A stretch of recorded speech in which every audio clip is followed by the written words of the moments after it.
Ever imagine being sentenced to jail for a longer period just because the judge had a bad morning? Or getting a different medical diagnosis from the same doctor on different days? Yeah. That's the hidden danger of noise in human judgment. And we're going to do a deep dive into that Yeah. today with your source material excerpts from the book Noise, A Flaw in Human Judgment. It's really interesting how often we focus on bias.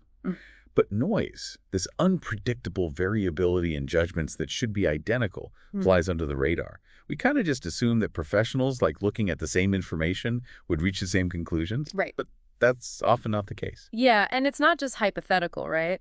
The book shares that study where wine experts tasted the same wines twice Right. and only agreed on 18% of them the second time around. Yeah, What? exactly. It highlights how noise affects more than just one-off decisions. Right. This variability can have huge consequences in fields like medicine, finance, law, and even things like fingerprint analysis. Okay, so noise is everywhere and it matters. But is it just about being wrong? Or is there more to it? It's not about being right or wrong, it's about consistency. Noise is like random scatter, Okay. while bias is a systematic error. So imagine one judge consistently giving harsher sentences than another. That's what we call level noise. But if a judge is typically harsh, except when dealing with white-collar crime, that inconsistency is pattern noise. So noise can be predictable in some ways. That's wild. What about those random, completely unpredictable factors that might influence a decision? Like, I don't know, if a judge's favorite sports team lost the night before. Yeah, you're describing what we would call occasion noise. And it's not just sports. Okay. Studies have shown seemingly irrelevant factors like the weather or the time of day Yeah. can actually influence professional judgments. Hold on. Are you saying a sunny day could mean I'm more likely to get approved for a loan? Ooh. This is making me second guess every decision ever made. Well, becoming aware of noise is the first step. Yeah. But even with perfect decision-making, there are limits to how accurate we can be because of something called objective ignorance. Basically, some things are inherently unpredictable. So you're saying even if we eliminate all the noise, there's still a limit to how much we can know and predict. Precisely. The Fragile Families Challenge is a great example. Researchers had mountains of data about families, but predicting individual outcomes was still really difficult. There's a ceiling to accuracy even without noise. This is all a lot to process. We've got Yeah. noise, objective ignorance, and then there's those psychological biases we're all susceptible to. And here's the thing about biases, like anchoring or availability bias, they actually contribute to both bias and denoise. Okay. So let's say you're interviewing job candidates and the first one is stellar. Because of anchoring, you might compare all the other to that first one, introducing bias AD, potentially more variability in your ratings, depending on how much that initial interview sticks in your mind. So we're biased, A&D, and noisy. And maybe more than we realize because of overconfidence in our own judgment.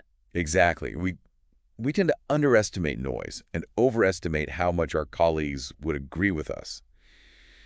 But the good news is there are practical steps we can take to reduce noise, Okay. starting with decision hygiene. Decision hygiene, is that like washing our hands for our brains? That's a great way to put it. It's about implementing practices to reduce noise, even without knowing the exact errors we're trying to avoid. One strategy is sequencing information. Okay. So if you're evaluating job candidates, instead of forming an overall impression after each interview, you might score them on specific skills, like one at a time. So like evaluating communication skills, then problem solving, then leadership, and so on. Right. That would definitely prevent early impressions from coloring later judgment. Exactly. And that structured approach helps create a level playing field, reducing the influence of things like interview order or even your mood that day. It's fascinating how a bit more structure can help us combat something as elusive as noise. But what about algorithms? Can't they just take over and solve this problem? That's a great question, and one that's being explored in various fields. In some cases, algorithms are already being used to reduce noise and improve consistency, especially in areas like criminal justice and hiring. Yeah, I've read about algorithms being used to assess risk and recommend bail in the criminal justice system. But doesn't that raise concerns about being judged by a machine instead of a human? It's a valid concern, and it leads us to the debate of rules versus standards. Okay. Rules, like algorithms, can reduce noise, but might feel impersonal, while standards allow for discretion, but introduce more variability. So it's that classic struggle between wanting consistency and recognizing the need for individualized judgment. Exactly. Consider social media companies trying to moderate hate speech. They need clear rules for consistency, but also flexibility to handle nuanced situations. It seems like a really tough balance to strike. We've been talking about big examples like judges and algorithms, but what about noise in our everyday decisions? Those seemingly small decisions we make all the time. It's everywhere. Imagine choosing a movie on Netflix. You might be swayed by what your friend posted, your mood, or even how tired you are. All those things introduce noise. So are you saying I should create a spreadsheet with weighted criteria every time I want to watch something? Maybe not a spreadsheet, but becoming aware of how noise influences those everyday choices is key. And sometimes a little bit of pre-planning or setting some criteria can help. This whole concept of noise is eye-opening. It's like a hidden source shaping our judgments in ways we don't even realize. Absolutely. And while eliminating it completely might be impossible, understanding how it operates can help us make better, more informed, and more consistent decisions in all areas of our lives. This has been incredibly insightful. But I have one more question. We've talked about noise in judgment, but is there also noise in our perceptions? Like, could the same room seem brighter or dimmer depending on the time of day? That's a fascinating question, and one we should definitely explore further. It makes me think about how our senses can be unreliable, influenced by things like fatigue, expectations, or even the environment itself. Okay, so we've got noise in judgment, and now potentially noise in how we perceive the world around us. This is blowing my mind. It highlights how much we take for granted when it comes to how we experience reality. Our perceptions aren't always objective reflections of the world, but interpretations filtered through our senses and a whole lot of potential for noise. This deep dive is already making me question everything I thought I knew. But before we go down that rabbit hole, let's take a look at some specific examples of noise in action and how people are tackling it head on. All right, let's jump into some real-world examples of noise in action. Okay. You shared some fascinating material about its impact on fingerprint analysis, a field we often think of as incredibly precise. Yeah, I always thought fingerprints were like the gold standard of forensic science. Practically foolproof evidence. Right. But the book paints a different picture. It turns out even fingerprint analysis is susceptible to noise. Remember that study where experts were given the same prints twice weeks apart? Yeah. Sometimes they reach different conclusions. Wait, seriously? Yeah. So something as subtle as the expert's mood that day could potentially influence whether someone's fingerprints are deemed a match? Yeah. That's a bit unnerving. It underscores how important it is to recognize and mitigate noise in these critical fields. Right. One way to do that is by using independent verification, Okay. where a second examiner analyzes the prints without knowing the first examiner's conclusion. It's like blinding the second opinion. Right. A common technique for reducing bias, but now we see it's also crucial for tackling noise. Exactly. This makes me wonder, where else might we see this kind of approach being used? Well, medicine is another area where noise can have a big impact. Diagnoses often involve judgment calls, and research has shown inconsistencies across the board, Yeah. from interpreting breast biopsies to diagnosing something as seemingly straightforward as strep throat. The book mentioned that even experienced pathologists looking at the same biopsy slides can disagree on the severity of lesions. Right. And with strep throat, there's noise in diagnosis until that rapid antigen test comes in and removes the guesswork. Those are great examples. Yeah. And it's not just diagnoses. Treatment recommendations can be influenced by noise, too. Okay. There was a study that found physicians are more likely to prescribe opioids at the end of a long day, suggesting fatigue might play a role in their decision-making.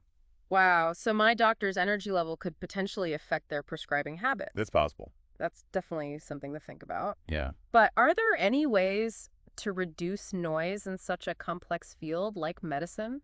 Well, many medical fields are already using standardized tools and scores to reduce noise and guide decisions. Think about the APGAR score used to assess newborns, or the Center score for strep throat diagnosis. Right. Those scores create a framework to help doctors make more consistent and reliable decisions. Yeah. Regardless of individual factors. Exactly. But as we discussed earlier, there's always a tension between rules and standards. Right.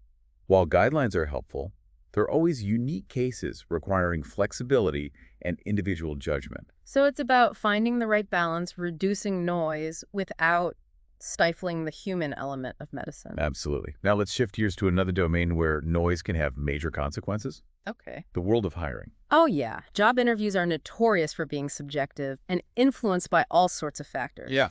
From the interviewer's mood to the candidate's charisma. And the book highlights how unreliable traditional interviews can be. Hmm. One study found the correlation between interview ratings and actual job performance was barely better than chance. Really? Almost like flipping a coin to decide who to hire. That's pretty alarming. But isn't that just human nature? How can we make hiring more objective? Well, Google's experience with tackling noise in their hiring process is really interesting. Yeah.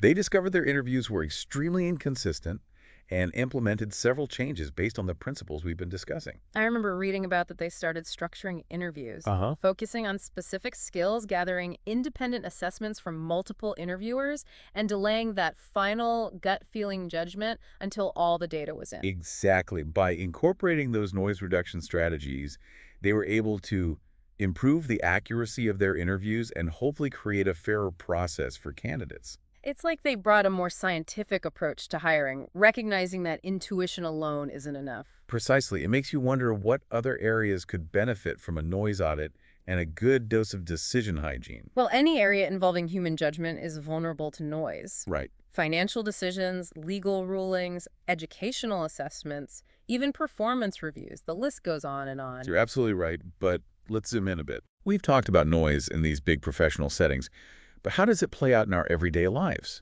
Yeah. Those seemingly small decisions we make all the time. You mean like choosing where to eat or what movie to watch? Exactly. I never thought about those decisions through the lens of noise before. It's easy to overlook, but those everyday choices are also susceptible to noise. Oh, okay. Imagine you're trying to pick something to watch on Netflix. Mm-hmm. You might be swayed by a friend's recommendation, your current mood, or even how tired you are. All those things introduce variability into your decision-making process.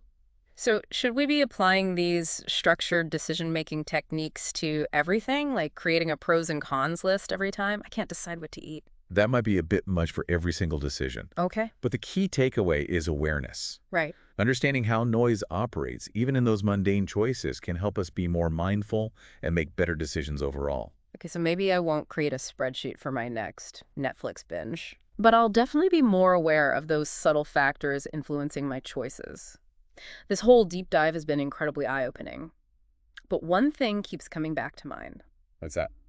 We've mainly talked about the negative impacts of noise, but are there ever situations where a bit of randomness might actually be a good thing?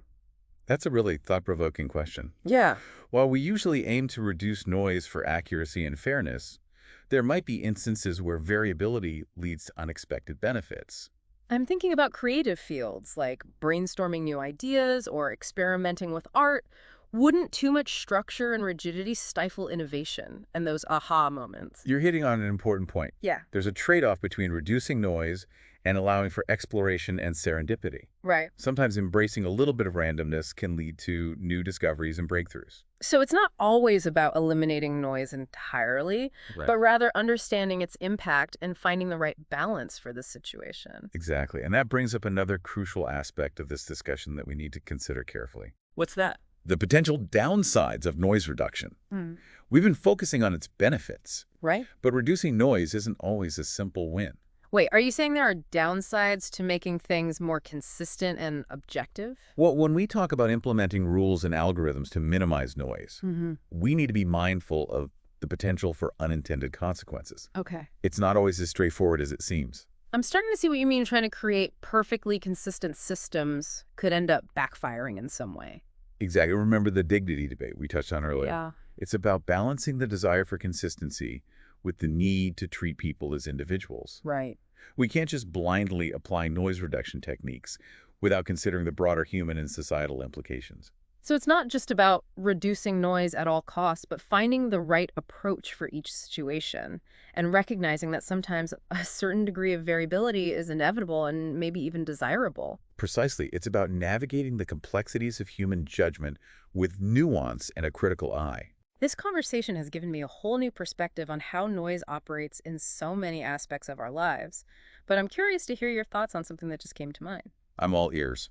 Well, we've talked about noise in our judgments and decisions, but what about noise in our perceptions? Is that a thing? Could the same room seem brighter or dimmer to different people or even to the same person at different times? That's a fascinating question and one that deserves further exploration. It makes me think about how our senses can be unreliable, influenced by things like fatigue expectations, and even the surrounding environment. Right, like how a food might taste different depending on what you ate before it, or how a room might feel warmer or colder depending on your mood. Exactly. Those are all examples of how noise can creep into our sensory experiences, shaping our perceptions of the world in ways we might not even realize. Wow, this opens up a whole new layer of complexity. It's like noise is everywhere, even in the way we experience reality itself. It's a powerful reminder that our perceptions aren't always objective reflections of the world, but rather interpretations filtered through our senses, our experiences, and as we're learning, a whole lot of potential for noise. This has been such an insightful journey into the often hidden world of noise. But before we wrap things up, I'm really curious to explore this idea of noise and perception a bit further. Let's do it. It's a topic that will challenge our assumptions about how we experience the world and open up even more avenues for understanding the power and limitations of human perception. All right, we're back and ready to explore this idea of noise in perception. Okay. It's already blown my mind thinking about noise in judgment and decision making. Right. But now we're talking about noise and how we experience reality itself. It's a fascinating and often overlooked aspect of noise. Yeah, We tend to assume our senses provide us with a clear, objective picture of the world. right. But the truth is our perceptions are much more subjective and prone to variability than we realize. Okay, so give me a concrete example. How could noise affect something as basic as our sense of sight? Well, imagine you walk into a room and immediately judge its brightness. Okay, That judgment isn't solely based on the actual amount of light in the room. right. It's also influenced by factors like the time of day, how long you were in previous environment, Hmm. and even your expectations. So if I just came in from bright sunlight, the room might seem dimmer than it actually is. Exactly, and the same goes for color perception. Okay. The way we perceive a particular color can be influenced by surrounding colors, lighting conditions, and even our emotional state. Wow, so something as fundamental as color isn't necessarily perceived consistently. It's making me question everything I see. And it's not just vision. Hmm. Our other senses are also vulnerable to noise. Okay. Think about taste. Hmm. The same food can taste different depending on what you ate before it, your mood, Hmm. or even the environment you're in. You mean like how everything tastes better when you're really hungry, or how some people are super sensitive to spicy food while others can handle the heat? Those are great examples. Hmm. It all points to the fact that our perceptions are not simply passive inputs from the world around us. Right. They're actively constructed by our brains. Hmm. And that process is influenced by a multitude of factors, including noise. This is all incredibly fascinating, but it also feels a bit unsettling. If our perceptions are so susceptible to variability, does that mean there's no such thing as objective reality? Well, it doesn't negate the existence of an external reality, Okay. but it does challenge our assumptions about how accurately and consistently we perceive it. It's a reminder that what we experience as reality is ultimately a construction of our minds, Yeah. filtered through our senses, and susceptible to various forms of noise. It's like there's a gap between the world as it is and the world as we experience it, and that gap is filled with noise, among other things. That's a great way to put it. And understanding that gap is crucial for developing a more nuanced and humble understanding of how we perceive the world. So what can we do about this noise and perception? Is it something we can control or reduce like we can with noise and judgment? Well, unlike noise and judgment, noise and perception is much harder to control directly. Okay. We can't simply implement decision hygiene for our senses, Right. but recognizing its existence and understanding the factors that contribute to it can help us become more critical observers of our own experiences. So it's more about awareness and acknowledging the limitations of our senses. Exactly. It's about recognizing that our perceptions are not always reliable or objective reflections of reality. They're interpretations, and those interpretations can be influenced by a host of factors we might not even be aware of. This entire deep dive has been a revelation. It's challenged my assumptions about judgment, decision-making, and now even perception. It's almost overwhelming to realize how much noise is operating beneath the surface of our everyday lives. It is a lot to take in, but I think the key takeaway here is not to feel defeated by noise, but rather empowered by a greater understanding of how it works. So instead of striving for perfect objectivity, which might be impossible, we should focus on being more aware, more critical, and more humble in our judgments and perceptions. Beautifully said.